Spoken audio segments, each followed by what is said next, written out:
Bonjour à tous, et comme chaque week-end, c'est parti pour le JTech. Le JTech, eh bien c'est toute l'actualité high-tech sur 01net TV. Et l'actualité tech cette semaine, c'est encore un smartphone, c'est LG qui fait l'événement et qui a enfin dévoilé son vaisseau amiral, le G3.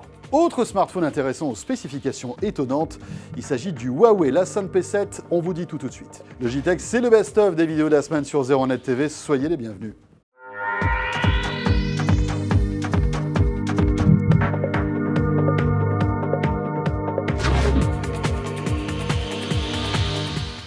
Le voilà donc, ce LG G3. Alors autant vous dire qu'on est un peu déçu ici, puisqu'en fait, avant même que la conférence ne commence, un peu partout dans le monde, eh bien tout le monde savait tout sur ce G3. Ça a fuité sur le web depuis quelques jours, et bien avant le début de la conférence, sur le site web même d'LG, il y avait toutes les spécifications techniques de ce nouveau smartphone. Donc on est un peu venu pour rien ici. Cela dit, pas tout à fait, puisque regardez, on peut quand même l'avoir entre les mains, ce G3. Il est superbe, le design est très réussi, et ce qui claque dès qu'on le voit, eh bien c'est son écran. Un écran Quad HD, c'est 4 fois la résolution de la HD. Alors si on rentre un petit peu dans les détails, en pixels par pouce, c'est assez monstrueux. L'écran est d'une définition incroyable. Quand on se balade dans les menus, quand on regarde des photos, quand on regarde des vidéos, franchement, on voit la différence. C'est assez impressionnant. Il faut savoir aussi que l'appareil photo peut faire des photos en 4K, ça c'est facile, mais surtout filmer en 4K, c'est bien pratique que ce smartphone ait maintenant une carte SD, qu'on puisse rajouter une carte SD, parce que vous pourrez faire pas mal de vidéos assez longues en Full HD, et même en 4K. La conception de ce LG est intéressante, 76,4% de la surface totale du téléphone, c'est l'écran, ce qui fait que l'écran prend pratiquement toute la surface du téléphone, et ça c'est véritablement appréciable. C'était déjà une prouesse sur le G2, c'est encore une prouesse sur le G3. Côté appareil photo, 13 mégapixels donc, deux nouveautés intéressantes, un autofocus qui est très rapide, en fait qui utilise une fonctionnalité laser. Regardez, on a fait des petits essais et c'est vrai que c'est très rapide, la mise au point se fait de manière presque instantanée, que ce soit sur des plans assez éloignés ou sur des plans qui sont très rapprochés. Côté selfie, petite nouveauté sympa, alors c'est un gadget, hein. Regardez, lorsqu'on approche la main du smartphone quand on veut prendre un selfie, en fait, eh bien l'appareil le détecte et vous avez 3 secondes pour sortir votre plus beau sourire. Voilà ce que ça donne, c'est plutôt rigolo. La bonne nouvelle, c'est que LG a corrigé les 2 gros défauts majeurs du LG G2.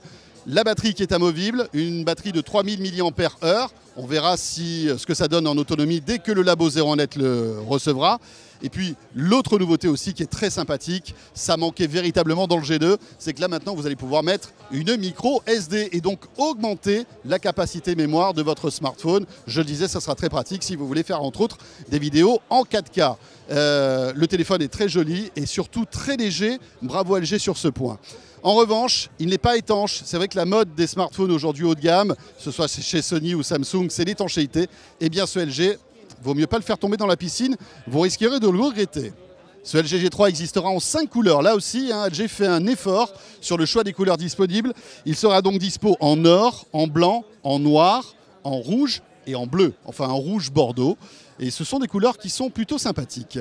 Côté accessoires aussi, pas mal de nouveautés, avec un chargeur induction qui sera disponible. Et puis regardez aussi ces écouteurs Bluetooth assez innovants. Alors vous les mettez autour de votre nuque et vous pouvez tirer les petits fils pour après brancher carrément les oreillettes dans vos oreilles. Ça aussi, à tester pour voir au niveau qualité du son. D'ailleurs, LG a misé sur la qualité du son et de l'image sur ce smartphone, un peu à l'image du HTC One M8, et notamment pour tout ce qui est prise de son. Lorsque vous faites une vidéo, eh bien visiblement, la qualité du son sera meilleure. Là encore, à tester lorsque le labo aura ce téléphone. Alors justement, quand est-ce qu'il sort? Eh bien, en juillet prochain, son prix 599 € pour la version 16 Go. On reste malgré tout dans des smartphones haut de gamme. Je le veux, Jérôme. Tu l'as, il est à toi ou presque. Alors que vaut ce nouveau Huawei Lasan P7 puisqu'il s'agit de ce téléphone? Réponse tout de suite. L'écran tout d'abord, grand écran de 5 pouces, on est dans la catégorie des presque phablettes quoi. Hein. Exactement, 5 pouces, LCD, Full HD, l'un des plus beaux écrans du moment, n'ayons pas peur des mots. Le design est particulièrement réussi, je pense qu'on va le répéter plusieurs fois dans cette vidéo. On aime beaucoup le design de cette Asen P7. Cela dit, c'est un peu une des spécificités de Huawei ces dernières années. Rappelle-toi, on avait craqué sur la Asen P6. P6. Et bien voilà, le P7 est tout aussi réussi. Un mélange d'iPhone et d'Xperia Z2, si vous voulez. À l'intérieur, on trouve un processeur quad-core maison. Hein, c'est Huawei qui fabrique. Je vous fais un petit processeur quad-core maison. Vous allez voir, j'ai une grosse marmite. Je vais remuer. Alors, c'est un processeur fabriqué par Huawei. On verra tout à l'heure que c'est pas le processeur le plus puissant du moment. Et puis, sinon, on trouve toutes les caractéristiques qu'on attend sur un smartphone haut de gamme aujourd'hui en termes de connectivité. Alors ce qui marque lorsqu'on voit ce téléphone, Jérôme, c'est le design. Un design très réussi. Sincèrement, Huawei s'est surpassé au niveau design. Ce smartphone est l'un des plus beaux du moment. Du verre, du métal brossé, un design signé par un ancien de chez Samsung, d'ailleurs.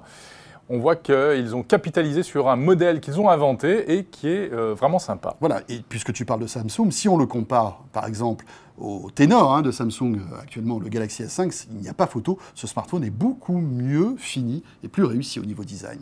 L'appareil photo avant, donc pour les selfies de 8 mégapixels, qui est plutôt de bonne facture. On l'a dit, et ça c'est un vrai plus.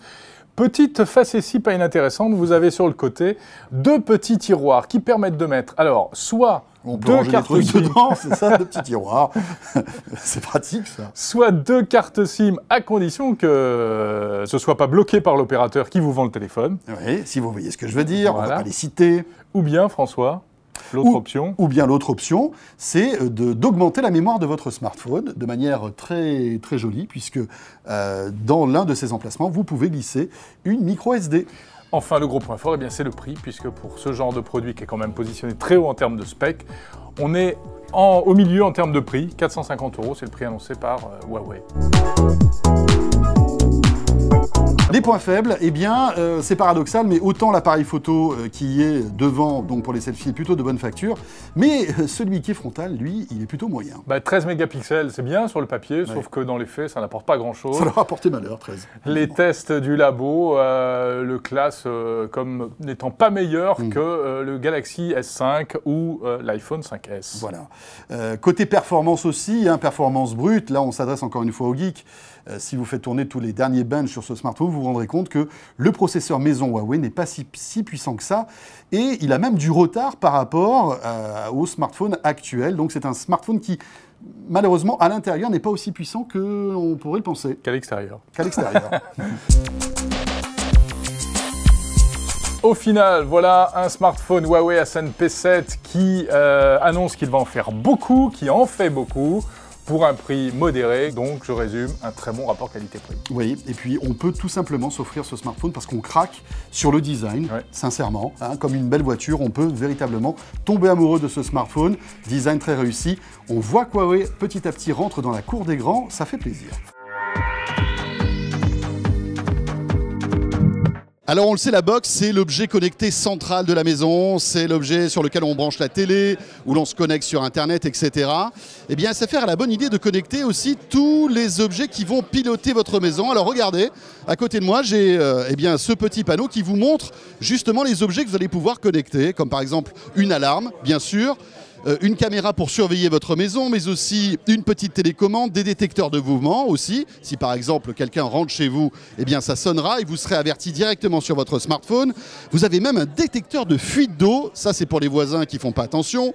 Vous avez des détecteurs de voiture, des détecteurs de fumée, etc. etc. Donc l'idée, en plus, c'est de pouvoir brancher tous ces objets facilement, simplement sur la prise électrique, puisque tout fonctionne par CPL, donc vous n'êtes pas obligé, en quelque sorte, de tirer des câbles dans la maison. Alors, Home by SFR, c'est pas nouveau, ça existe depuis 2012, mais on va dire que c'était presque un coup d'essai, un galop d'essai pour SFR, qui là lance véritablement une offre complète qui va coûter 10 € de plus par mois par rapport à un abonnement à SFR, ou une offre plus globale à 42 € et quelques, où là vous avez à la fois votre box Internet, la télévision, plus 5 objets qui vont vous permettre de vous connecter et de surveiller votre maison.